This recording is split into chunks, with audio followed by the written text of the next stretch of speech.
अब तो यही कहा जाना चाहिए कि देश में सरकार से न तो कानून व्यवस्था संभल रही है और न ही स्वास्थ्य व्यवस्था। मध्य प्रदेश का जो मामला सामने आया है जिसमें 11 बच्चों की कफ सिरप पीने से मौत हो गई, सिर्फ मध्य प्रदेश नहीं बल्कि राजस्थान में भी 3 ऐसे केसेस आई हुई हैं जहां बच्चे तड़प तड़प कर मर गए। नागपुर में कई बच्चे वेंटिलेटर पर हैं, लेकिन सरकार के कानों पर जूं तक नहीं रेंग रही है। अब विपक्ष लगातार सरकार पर निशाना साध रहा है, लेकिन उससे पहले हम देख लेते हैं कि जिन बच्चों की मौत हुई है उनके माता पिता और परिवारीजन क्या कह रहे हैं। 16 अगस्त को नॉर्मल बुखार आया था, तो हमने 17 तारीख को प्रवीण सोनी क्लिनिक परासिया लेके आए थे। वहाँ पे बच्चे का इलाज करवाया, उन्होंने जो भी सायरप और टैबलेट दिया 3 दिन तक खिलाए उसको। कुछ आराम नहीं दिखा तो फिर 20 तारीख को फिर लेके आए प्रवीण सोनी के क्लिनिक में। तो 20 तारीख को उन्हें ये कोल्ड ड्रिप सिरप जो अभी न्यूज़ में चल रहा है वो और टैबलेट दिया था। 2 दिन पिलाए बच्चे को, 22 अगस्त से उसको उल्टी चालू हो गई। तो 23 तारीख को हमने सीधा छिंदवाड़ा लेके गए जीएम श्रीवास्तव के डॉक्टर के पास। वहाँ पे सर ने देखा तो रात भर वहीं विवांता हॉस्पिटल में एडमिट किए। 24 तारीख को बच्चे की यूरिन आना बंद हो गई तो उन्होंने सीधा नागपुर रेफ़र कर दिए।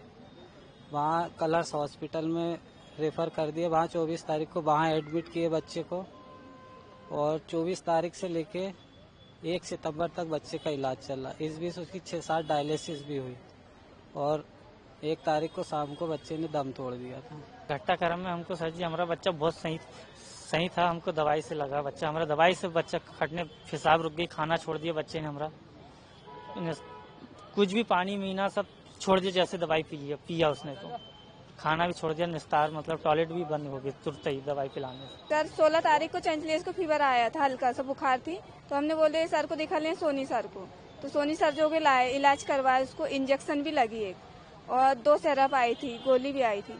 तो शाम को चैंसलेस ठीक था, खाना भी खा रहा था और अच्छे लेटरिन बाथरूम भी ठीक हो रही थी उसकी, सिर्फ फीवर था। और जो दवाई पिलाने के बाद में चैंसलेस को 1 दिन दवाई पिए, दूसरे दिन से चैंसलेस को बुखार आने की नहीं उतरा, तेज हो गया।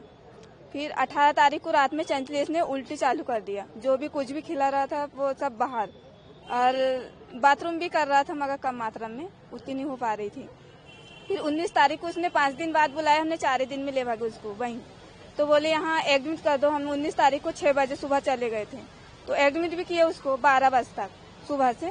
तो उसको कोई आराम नहीं था, वहाँ तकलीफ पेट में ज्यादा होने लगी चैंसलेस को। तो हमने बोले कि तकलीफ ज्यादा हो रही चैंसलेस को, हमको यहाँ से छुट्टी दे दो, हम कहीं भी बड़े हॉस्पिटल में ले जाएंगे, बच्चे को दिखवाएंगे। तो बोले हाँ क्या प्रॉब्लम है हमको वो बताओ कि बच्चे के अंदर क्या है, क्यों आराम नहीं लग रहा। तो उसने बोला कि हल्का सा गुर्दा में सूजन है। तो हमने बोले सूजन है तो आप इलाज कैसे कर रहे हैं, आराम क्यों नहीं लग रहा बच्चे को। तो बोले बोले बड़े डॉक्टर को दिखा लेना। उन्होंने बोले तो हमको छुट्टी, हम चले जाते हैं। तो 19 तारीख को वहाँ से हमने छुट्टी ली है, वहाँ प्रवीण सोनी घर से, और उसने सरकारी का हॉस्पिटल में दिया था ले जाने के लिए। तो हमने बोले कि सरकारी में न ले जाकर बच्चे को प्राइवेट में ले जाएंगे तो हमारा बच्चा जल्दी अच्छा होगा, घबराने से। तो हम जैन श्रीवास्तव जो के गए थे छिंदवाड़ा में, तो उन्होंने जो फाइल देखी चैंसलेस की, तो बोले आपकी बच्चे की कंडीशन बहुत खराब है और किडनी में काम नहीं कर पा रही है, बाथरूम नहीं बन पा रही, इसलिए बाथरूम नहीं हो रही, उसको जल्द से जल्द तुम नागपुर ले जा लो। बच्चे को उसने कुछ ट्रीटमेंट नहीं किया, तो हमने वहाँ से जल्दी से पैसा की व्यवस्था करके 7 बजे नागपुर के लिए निकल गए। तो सबसे पहले प्राइवेट में ले गए कलश में रहे 1 नाइट 1 दिन पूरे। तो वहाँ भी आने के अनुभव बच्चे को कुछ समझ नहीं आ रहा था। तो फिर वहाँ से डिस्चार्ज लिया था, हम मेडिकल कॉलेज सरकारी में गए 20 तारीख को। तो वहाँ हुआ उसका ट्रीटमेंट इलाज, मगर बच्चे को आराम नहीं लगा। 26 तारीख को आखिर के बच्चे ने दम तोड़ दी। इस पूरे घटनाक्रम में कौन सी चीज को आप जिम्मेदार मानते हैं, क्या कारण है? प्रवीण सोनी की दवाई कोई, उसी से बच्चा को हुआ है। बाकी मेरा बच्चा स्वस्थ था, कुछ बीमार नहीं था, आपने हल्का से फीवर आया था उसको, वो दवाई की वजह से मेरे चैंसलेस ऐसा हुआ है। जिस कफ सिरप को लेकर के पूरे देश में विवाद छिड़ा हुआ है, ये कफ सिरप तमिलनाडु की एक कंपनी द्वारा बनाया जाता है। सरकार ने अभी कोई ठोस कदम नहीं उठाया है, सिर्फ इसके कि उन्होंने कंपनी के दवाओं पर बैन लगा दिया है। न तो उसका मालिक अभी पकड़ा गया है और न ही उस पर कोई कठोर कार्रवाई की गई है। चलिए देखते हैं देश में विपक्ष के नेताओं का इस पूरे मामले पर क्या कहना है। कांग्रेस नेता सुरेंद्र राजपूत ने केंद्र सरकार पर और मध्य प्रदेश सरकार पर निशाना साधते हुए कहा है कि केंद्र सरकार इस पूरे मामले में अभी तक कोई कार्यवाही नहीं कर रही है। अब तक क्यों इसका वैज्ञानिक परीक्षण नहीं किया गया? सुनिए कांग्रेस नेता सुरेंद्र राजपूत ने क्या कहा।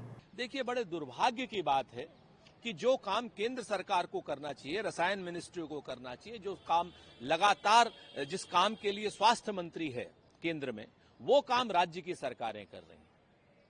अभी तक किसी ने भी उस कप सिरप का वैज्ञानिक परीक्षण नहीं कराया। उस कप सिरप में क्या गलत है ये नहीं कराया। सच बात यह है कि उसका पूरा वैज्ञानिक परीक्षण करा करके जिस कारखाने में बनी है उसका जीएमपी या उसका WHO या उसका यूएसएफडीए किन मानकों के अंतर्गत बनी है, अगर वहां पर गलत मानक किए गए हैं तो उन मानकों की भी कड़ाई से जांच होनी चाहिए कि उस कंपनी को वो मानक कैसे मिले। जो काम केंद्र सरकार को करना चाहिए वो काम राज्य सरकारें कर रही हैं। ये दुखद बात है और इस तरीके के हाथ से दोबारा ना हो। केंद्र सरकार को इसके लिए कमर कस करके संविधान दायरे में कठोर से कठोर कानूनी कार्रवाई करनी चाहिए। कांग्रेस नेता अलका लांबा ने केंद्र सरकार पर निशाना साधा और मध्य प्रदेश सरकार की निंदा की है। सुनिए अलका लांबा क्या कुछ कह रही हैं। देखिए, बैन कब किया? दवाई तो देने से पहले टेस्ट होनी चाहिए थी, लेकिन टेस्टिंग कैसे हुई कि 10 बच्चों को दे दी, उनकी मौत हो गई, उसके बाद बैन हो रहा है? ऐसे बैन करेंगे आप?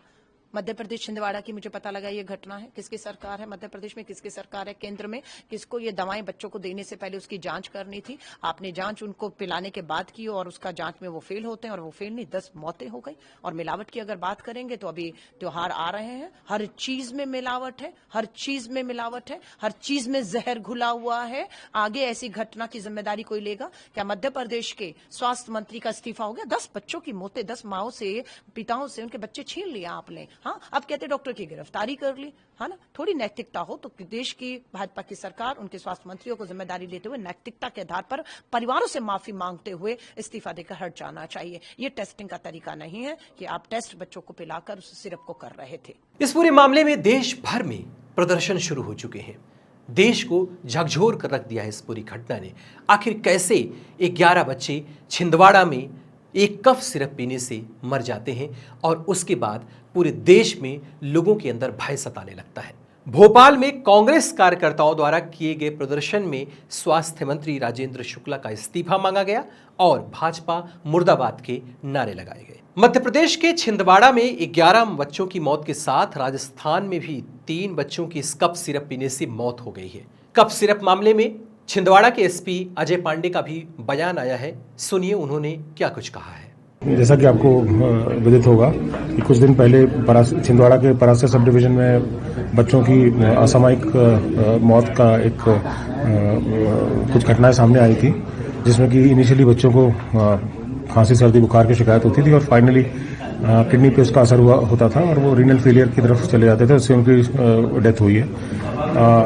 इस संबंध में जो बच्चों के जो ट्रीटमेंट हुए हैं और जिन डॉक्टरों के द्वारा उनका इलाज किया गया है, उनकी एक जांच जो है की गई थी और जो ड्रग्स जो दिए गए थे उसके लैब टेस्ट भी कराए गए थे और उससे ये जानकारी प्राप्त हुई। भोपाल से जो लैब रिपोर्ट आई है उसमें भी ये मालूम पड़ा कि इसमें जो कंपाउंड होता है डाइथाइल ग्लाइकॉल, वो परमिसेबल लिमिट से जो है वो बहुत ज़्यादा था और इस वजह से जो है बच्चों की जो है मृत्यु हुई है।